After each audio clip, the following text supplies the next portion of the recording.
draft resolution has been adopted unanimously as Resolution 2270. Resolution we have just adopted is so much tougher than any prior North Korea resolution and why it goes further than any sanctions regime in 2 decades. 这一决议表明了国际社会反对朝鲜进一步发展核导能力，维护国际核不扩散体系的。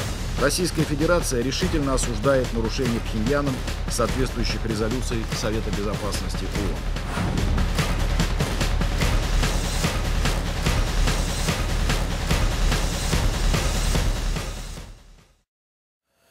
유엔의 대북제재 오늘 결의에 대한 북한의 첫 번째 반응은 단거리 발사체를 동해 쪽으로 쏘는 것이었습니다. 유엔의 이번 대북제재 집중적으로 분석하겠습니다.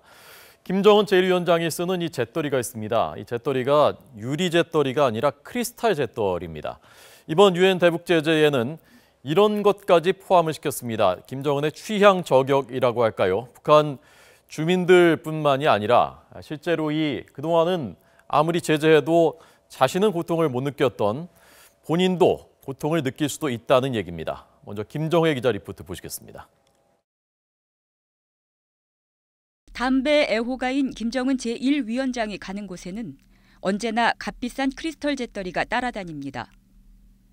김정은과 리설주의 커플식에는 수천만 원짜리 스위스산 명품으로 알려졌습니다. 얼마 전 위성사진을 통해서도 확인된 호화 요트는 80억 원짜리로 파악됐고 김정은 제1의 업적인 마식령 스키장에는 오스트리아산 곤돌라 등 고급 수입 스키 장비가 즐비합니다. 김정은 제재 3년 동안 북한이 수입한 사치품만 20억 달러, 우리 돈으로 2조 5천억 원어치가 넘는다는 통계도 있습니다.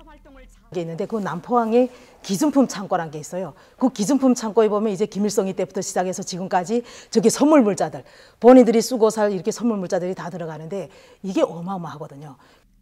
하지만 앞으로는 김정은의 이런 명품 사랑에 확실하게 제동이 걸릴 것으로 보입니다. 기존 유엔 제재는 단순히 사치품 공급을 금지한다고만 돼 있지만 새 제재에서는 품목을 구체적으로 정했습니다. 크리스털과 고급 시계를 비롯해 보트나 요트 같은 수상 레저 운송 장비, 2,000달러가 넘는 스노우모빌과 레저 스포츠 장비가 명단에 올랐습니다. 이와 함께 선물 공세로 충성심을 끌어내는 북한 정권의 이른바 선물 정치도 이번 제재로 타격을 입을 것으로 보입니다. YTN 김정회입니다. 네, 이번에는 북한 정권의 돈줄 차단 얘기입니다. 북한이 해외에서 굴리는 자금 규모가 1조 원이 넘는다고 합니다. 과거에 김정일 제1위원장 시절에 방코델타 아시아 제재가 있었죠. 그 당시 방코델타 아시아라는 은행을 제재를 해서 돈이 흘러가지 못하도록 할 때 그때 김계관 북한 외무성 부상이 피가 마른다라고 할 정도로 강력한 제재, 실제 효과가 컸었던 것으로 전해졌습니다. 이번 돈줄 제재는 이때보다 더 강력한 제재가 될 것으로 전해지고 있습니다. 박홍구 기자 리포트입니다.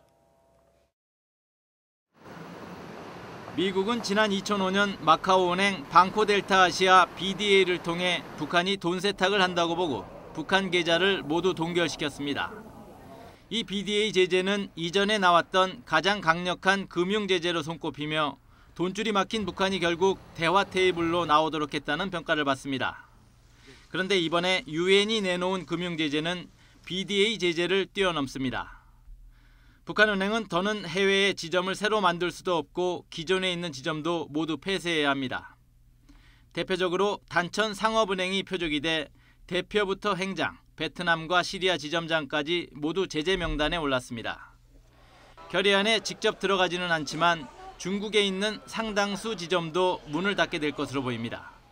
유엔은 이 지점들이 은행 간판을 내걸고 해외에서 벌어들이는 외화를 모아 지도부에 송금하는 역할을 했다고 보고 있습니다. 관리하는 외화 규모만 연간 10억 달러, 우리 돈으로 1조 2천억 원 규모로 동결될 경우 북한의 달러 유통 전체가 차질을 빚을 수 있습니다. 북한의 인력 송출과 식당 운영, 정상적인 무역을 통해서 벌어들이는 외화의 관리와 송금이 어려워져 북한 경제에 큰 타격을 줄 것으로 예상됩니다. 일각에서는 북한이 차명 계좌 등을 뚫어서 중국 은행을 이용할 가능성이 크기 때문에 크게 손해볼 것 없는 중국이 이 제재에 동의한 게 아니냐는 관측도 나옵니다.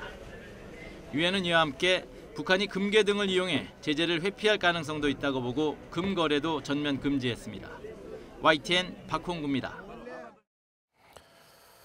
네, 북한은 이번 5월 당 대회를 통해서 강성되고 그중에서 민생도 좋아졌다라는 것을 보여주겠다는 의도를 가지고 있었습니다. 그런데 이번 대북 제재를 통해서 특히 광물 수출까지 금지가 되면서 이렇게 되면은 마이너스 3.3% 성장을 하게 될 것이다. 마이너스 성장을 하게 될 것이라는 분석까지 나오고 있습니다. 이 정도로까지 민생이 좋지 않아지면은 김정은 정권의 존립에도 상당한 영향을 미칠 수 있을 것으로 보입니다. 신호 기자 리포트입니다. 재작년 북한의 총 수출액은 31억 6천만 달러였습니다. 이 가운데 광물 자원은 15억 6천만 달러로 49.5%였습니다. 전체 수출액 가운데 절반 가까운 비중을 차지하는 외화 획득 통로가 유엔 결의에 따라 처음으로 차단되는 겁니다.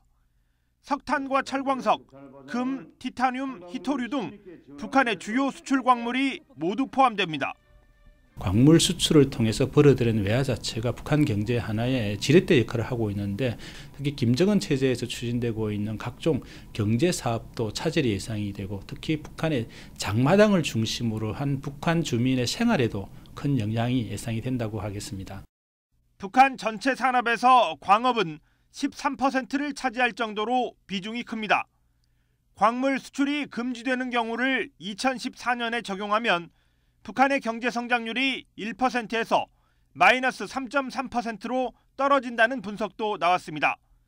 1999년 이후 17년 만에 가장 큰 폭의 마이너스 성장을 경험할 수 있다는 뜻입니다. 북한의 총 수출액은 2013년 정점을 찍은 뒤 재작년부터는 감소세로 돌아섰습니다. 중국의 경제 성장 둔화와 국제 원자재 가격 하락 추세가 장기화되면서 북한 경제의 위험성도 커지고 있는 상황이어서 이번 유엔 제재로 북한 경제는 상당 기간 회복하기 어려운 타격을 입을 전망입니다. YTN 신호입니다.